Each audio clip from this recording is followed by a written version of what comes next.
દેશનું સૌથી મહત્વનું સન્માન એટલે ભારત રત્ન ઉપર પણ હાલમાં રાજકારણ થઈ રહ્યું છે।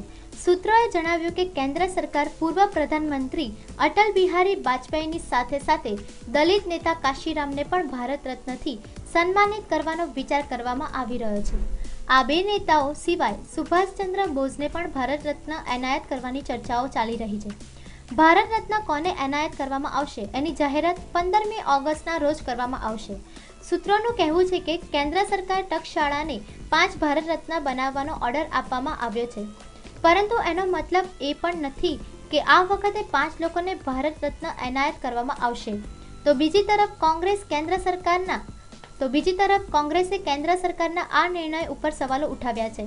કોંગ્રેસના નેતા મનીષ તિવારીએ પણ ટ્વીટ કર્યું છે કે જો ભાજપ સરકાર ભારત રત્ન આપવા માટે ઇતિહાસનું વલણ અપનાવી રહી છે તો તેમણે શહીદ ભગતસિંહ, સુખદેવ અને લાલા લાજપત રાયના નામ ઉપર ધ્યાન આપવું જ જોઈએ। Bureau report, news online, Ahmedabad.